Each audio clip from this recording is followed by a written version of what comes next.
kesembronoan kita, ketidakpercayaan kita memang tidak membuat janji Tuhan batal. Tetapi diingat, konsekuensinya itu tidak lepas dari kita. Perhatikan, Abraham dan Sarah menunggu berapa tahun? 25 tahun. Karena salah satu penyebabnya mereka tidak percaya.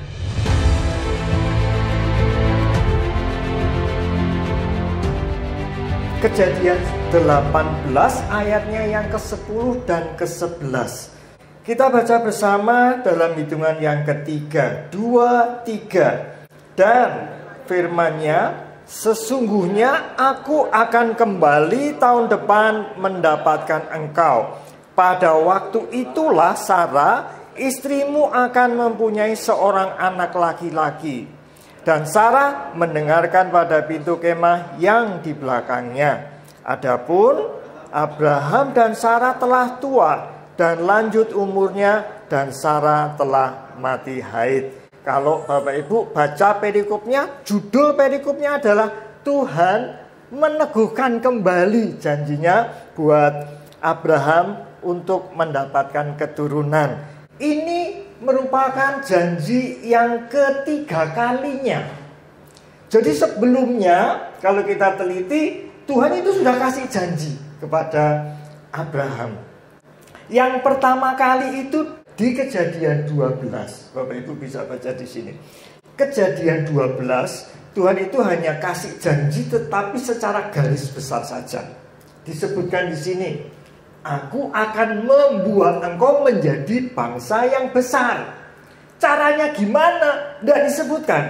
Diingatkan lagi di Kejadian 17.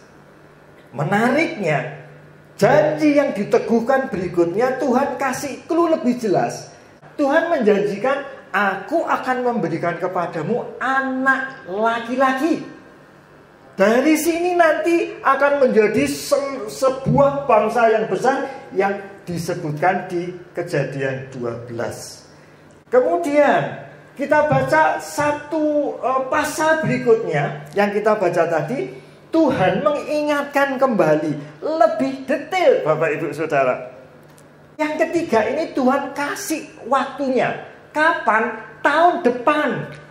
Tuhan kita adalah Tuhan yang ketika Dia berjanji, Dia tidak akan lupa. Coba cablek sebelahnya. Tuhan itu orang lali loh. Awake dhewe lali tapi Tuhan tidak pernah lupa. Ya, kemudian slide selanjutnya. Tuhan itu sudah begitu baik. Janjinya diingatkan 1, 2, 3 kali. Bahkan yang ketiga ini diingatkannya 2 kali. Ayat yang ke-10 Tuhan itu bilang diingatkan bahwa akan punya anak laki-laki tahun depan. Ayat 14 diulang lagi. Kejadian 18 ayat 12. Bapak Ibu bisa baca. Jadi tertawalah Sarah dalam hatinya. Katanya, akan birahikah aku setelah aku sudah layu, sedangkan tuanku, maksudnya Abraham, sudah tua. Kalau menanggapi satu berita, kita bisa memberikan respon tertawa itu ada 2 macam. Yang pertama, tertawa karena sukacita. Seneng banget, waduh puji Tuhan. Tapi tertawanya Sarah ini bukan tertawa sukacita. Tertawanya lebih kayak tertawa sinis. Apa iya gitu kira-kira. Tertawanya ngece, tepatnya seperti itu, mencibir. Padahal ini yang berjanji adalah Allah yang Maha Kuasa. Janjinya diulang-ulang, tetapi Dia mencibir. Ya, kenapa? Orang kok dikasih janji tidak percaya, sebabnya kenapa? Saya coba pelajari. Yang pertama, karena janji yang diberikan kepada Abraham dan Sarah ini tidak masuk akal. Not make sense. Kenapa tidak masuk akalnya? Bapak Ibu bisa lihat gambar di situ ya. Ini gambar rahim pada wanita. Ini ada vagina, kemudian ini ada uterus, rahim, di sini ada indung telur. Tadi di ayat 11 dikatakan Sarah sudah mati haid. Apa yang terjadi pada mati haid? Kalau mati haid, pertama, sel telurnya ini sudah tidak ada, Bapak Ibu. Padahal pembuahan itu terjadi karena sperma ketemu dengan sel telur, ketemu baru nanti akan jadi janin. Itu pun tidak mudah.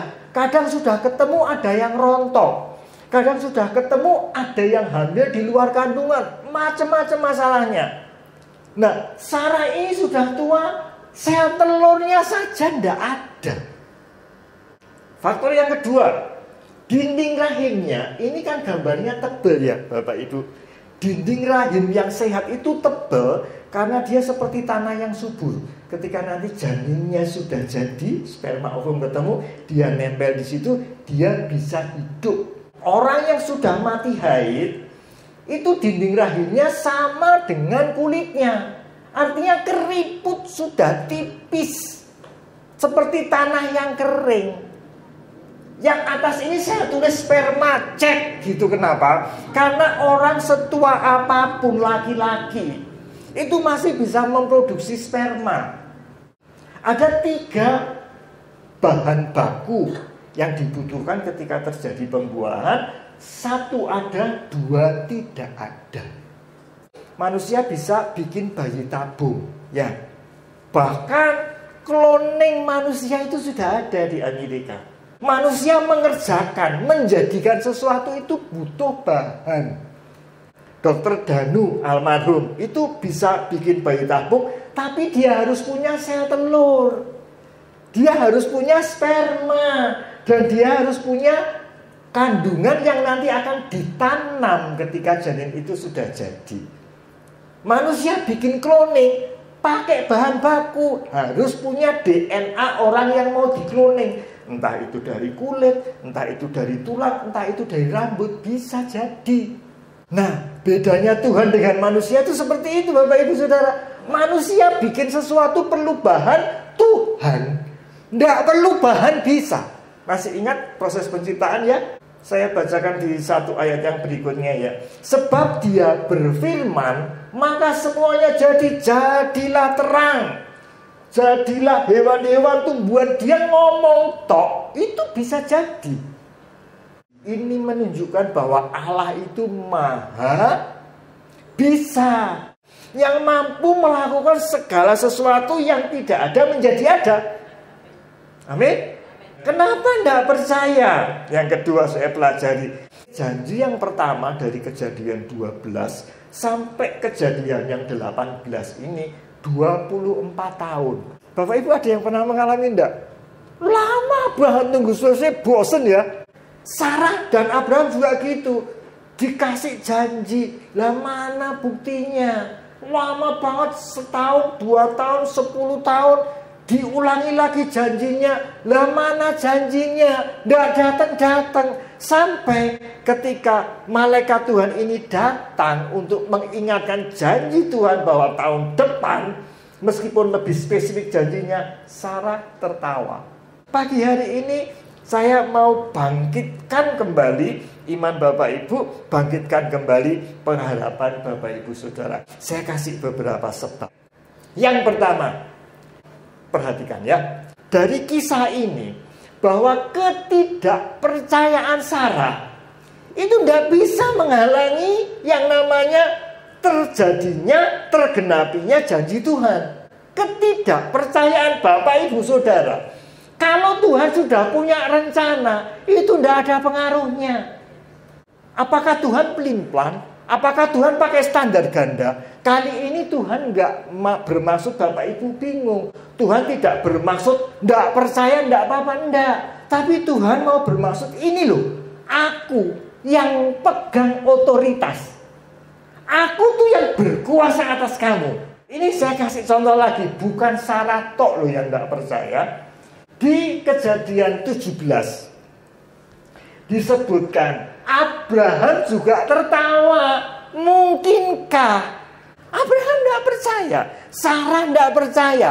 Ishak lahir Ishak. Kemarin disebutkan Zakaria, ya, dia tidak percaya bahwa dia akan punya anak. Yohanes lahir apa enggak? terakhir, yang kedua, rencananya pasti digenapi walaupun kita itu sering ngaco.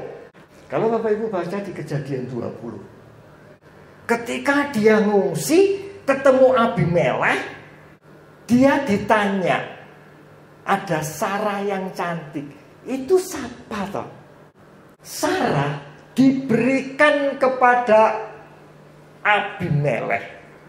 Bahaya banget, kenapa? Karena Tuhan menurunkan garis keturunan Ishak yang nanti turun sampai ke Daud, akhirnya turun kepada sang Mesias lahir melalui Sarah, tidak melalui yang lainnya. Kalau Sarah bablas diambil Ahimelek, rencana Tuhan bisa digenapi enggak? Kalau bablas loh ya, tidak bisa.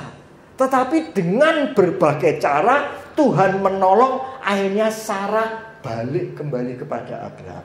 Itu yang pertama. Abraham sudah membahayakan berlangsungnya rencana Tuhan.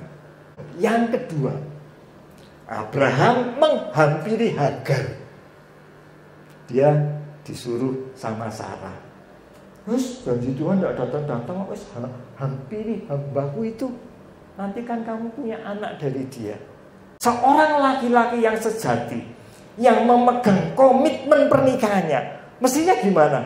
Tidak mau. Dia bukan istriku kok, masa aku harus menghampiri dia? Tetapi Abraham hampiri Hagar. Akhirnya lahir siapa? Ismail. Sampai hari ini kesembronoan Abraham harus ditanggung dan masih berlangsung.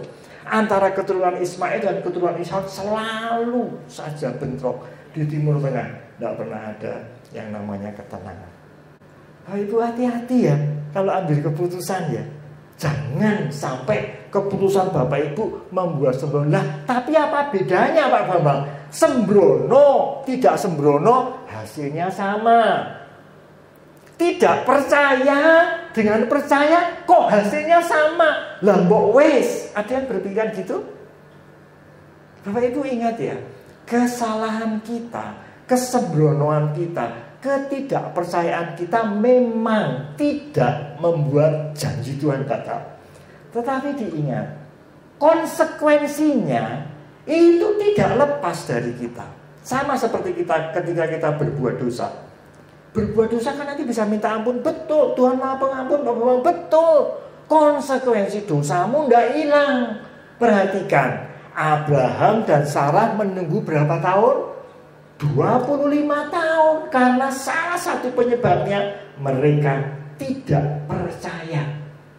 Nah, kalau kita sudah belajar tadi yang kita pelajari secara singkat, saya mau mengatakan begini tuh, Bapak Ibu, realitas yang ada di depan mata kita itu sebetulnya realitas yang semu. Karena apa? Iman adalah dasar dari segala sesuatu yang kita harapkan. Pengharapan itu terjadi hari ini atau hari depan? Hari depan. Jadi realitas yang ada di depan mata kita memang kelihatannya iya, tetapi itu realitas yang semu. Realitas yang sesungguhnya adalah realitas di masa depan. Saya minta Bapak Ibu jangan hidup di realitas hari ini. Bapak Ibu sudah hiduplah di realitas hari depan, di mana di situ janji Tuhan digenapi. Kita akan melewati tahun 2023 yang katanya gelap ya, enggak tahu saya. Tapi ayo kita pegang janji Tuhan. Kuatkan hati. Pengharapan yang dulu sudah ditimbun lama, ayo dikobarkan lagi. Kasih mula-mula kepada Tuhan, ayo dimunculkan lagi.